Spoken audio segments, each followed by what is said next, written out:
Ladies and gentlemen, there are moments in our national story when we are forced to confront truths that shake us. Not just about individuals or institutions, but about who we are and who we claim to be. Today is one of those moments. Because behind the legal language, beyond the press releases and the courtrooms, lies the name of a young man. Kumanjayi Walker. A son, a brother, a community member, a Warlpiri Luritja man whose life ended in Yuendumu in 2019, not in a peaceful place surrounded by family, but in confrontation, in pain, in the hands of the state. And today, as the fallout from that confrontation continues, we are again asked to look not just at what happened, but why. Why did it end this way? Why does it keep ending this way for so many Aboriginal people? Former Northern Territory Police Officer Zachary Rolfe is now considering legal action. His target, the findings of NT Coroner Elisabeth Armitage, a report that did not shy away from the uncomfortable. A report that declared, plainly and solemnly, that racism may have played a part in the killing of Kumanjayi Walker. That word, racism, has become a fault line in our national psyche. But when it appears in a coroner's report, tied to the death of a First Nations man, it becomes more than discomfort. It becomes a reckoning. Coroner Armitage did not issue her findings lightly. She spent years on the inquest. She listened, she read, she watched, and her conclusion, that this death was avoidable, that Zachary Rolfe needlessly put himself into danger, that he created the very situation that allowed deadly force to be justified. That is a heavy charge. Not a legal charge. He was acquitted in 2022 by a jury of his peers. But a moral charge, a cultural one that cannot be ignored. Let us pause and sit with that. A trained police officer, sent into community, chose a path of escalation. Not a de-escalation, not of caution, but of control, a control that ended in gunfire. The coroner was clear. Rolfe did not follow the full scope of his training. He did not adhere to all policies. He ignored key operational safety principles. He bypassed the Tactical Operations Manual, which is not a suggestion, it is a safeguard. She did not say he woke up that morning with hate in his heart. She did not say he went to Yuendumu intending to kill. But she did say his actions, and the attitudes that shaped them, were part of a system in which racism is embedded, often invisibly, until it becomes tragically visible in the form of death. In her words, Mr. Rolfe's racist attitudes may have been a contributing cause. That line has sparked fury. It has sparked defense. It has sparked denials. And now, Mr. Rolfe wants those words removed. He wants them struck from the record. He wants the Supreme Court to declare that this, too, never happened, or at least never mattered. But the community remembers. The family remembers. And the country must remember. Because this is not just a courtroom debate. This is not just about one man clearing his name.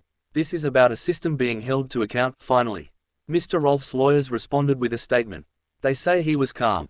They say he was polite. They say he was stabbed, and they are right about that last part. He was stabbed. He was injured. But the law has long since spoken on the legality of his actions. That chapter is closed. What remains now is the ethical chapter. The cultural chapter. The question of whether policing in Indigenous communities is being done with respect, or with fear. Mr. Rolfe's team claims this was never about race. But too often, when an Aboriginal person dies in custody or at the hands of police, we hear those same words. And yet the funerals continue. The grieving continues. The distrust deepens. We cannot keep saying it's not about race when it's Aboriginal people buried disproportionately. We cannot keep denying the patterns when they have names like Mulrunji, like Dungai, like Walker. Coroner Armitage's report doesn't accuse all police of racism. It doesn't tar every officer with the same brush. But it does insist that we name the forces at play, the history, the bias, the assumptions, that can influence the split-second decisions officers make when entering Aboriginal spaces. If Mr. Rolfe felt the report was unfair, he has every right to challenge it. That is his legal avenue. But legal challenge is not moral clarity. The evidence presented showed that police did not follow every measure that could have ensured safety. That tactical decisions were made without due care. That cultural competency, if it was there, was not visible. And still, the family of Kumanjayi Walker continues to grieve. Still, the people of Yuendumu live with the trauma. Still, communities across the Northern Territory fear that next time, it could be another son, another daughter, another voice silenced. We must not become numb to this. We must not allow these reports to come and go with a single news cycle. We must not let legal acquittals erase the deeper truths that coroner's findings often uncover. What happened in Yuendumu was not just an isolated moment of violence. It was a symptom, a signpost, a call for systemic change. And that change will not come if every time someone says racism, the system flinches and files a lawsuit. Mr. Rolfe wants the court to strike the coroner's words. But those words now belong to the public record. They belong to the family. They belong to history. Whether the Supreme Court agrees or not, whether those lines are upheld or struck, the moral questions they raise remain. What are we teaching our officers? What do we prioritize, control, or care? When we enter Aboriginal communities in uniform, are we guests? Or are we invaders? And most importantly, how many more lives must be lost before we accept that something must change? This moment demands more than silence. It demands reflection. It demands humility. It demands we ask, if it had been a white teenager in Alice Springs, would the tactics have been the same? Would the result have been the same? The answer to those questions is not simple, but it is necessary. For the family of Kumanjayi Walker, no court can restore what has been taken. But the truth, as painful as it is, can offer some measure of justice. Some measure of honor. So let us not erase it. Let us not rewrite the story to suit our comfort. Let us face it, as a nation, and vow that we will do better.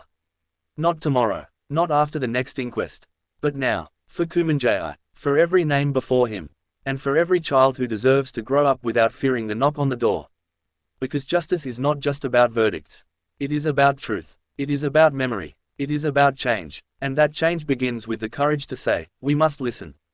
We must learn. We must act. Even when it's hard. Especially when